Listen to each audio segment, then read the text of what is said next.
Society ఏమంటది అనే కంటే ముందు మీ అమ్మాయి అబ్బాయి గురించి మీరేమనుకుంటున్నారు అది చాలా ఇంపార్టెంట్. సొసైటీ కింద పడ్డా ఎందుకు కింద పడ్డావు అంటది, నిల్చున్నా ఎందుకు నిల్చున్నావు అంటది, కూర్చున్నా ఎందుకు కూర్చున్నావు అంటది. ఓ తర్వాత మీ అమ్మాయి అబ్బాయి ఎగ్జామ్ లో ర్యాంక్ కొట్టేస్తే అబ్బా నేను వాడి గురించి తన గురించి నేను ముందే అనుకున్నా వాడు చాలా క్లెవర్, తను చాలా క్లెవర్ అని. వాడు క్లియర్ కాకపోయినా అదే సొసైటీ అంటది వేస్ట్ వాడు, నేను అప్పుడే చెప్పిన వాడితో ఎక్కడైతే తనతో ఎక్కడైతే. సో సొసైటీ అనేది మనకి అంటారు కదా రెండు మూతుల పాము లాగా అని, ఎక్కడ ఉంటే అక్కడ. ఇప్పుడు మన ఫెయిల్యూర్ చూస్తే ఫెయిల్యూర్ సైడ్ ఇచ్చేస్తుంది, రిజల్ట్ రాగానే అవన్నీ మర్చిపోయి నేను అప్పుడే చెప్పినాను కదా వాడు ఎట్లయినా పాస్ అవుతాడు, తను ఎట్లయినా పాస్ అవుతుంది. సో ఈ రోజు మాటలు కాదు, రేపటి సెలక్షన్ గురించి మీ అబ్బాయి అమ్మాయి పైన మీరెంత నమ్మకం పెడుతున్నారు అనేది very important. Next emotional support ఇవ్వాలి అని అందరు అంటున్నారు, అంటే ఏంటి మేడం అని అడుగుతారు. ఎమోషనల్ సపోర్ట్ ఏంటి, ఒక కామ్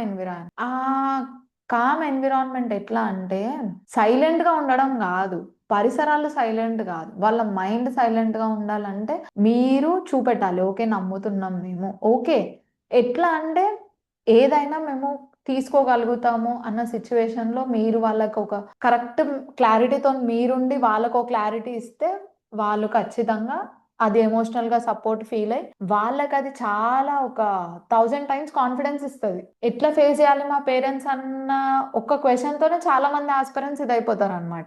ఎమోషనల్ సేఫ్టీ ఉంటే వాళ్ళ మెంటల్ హెల్త్ చాలా స్ట్రాంగ్ గా ఉంటుంది. మెంటల్ స్ట్రెంగ్త్ అనేది very important when it comes to competitive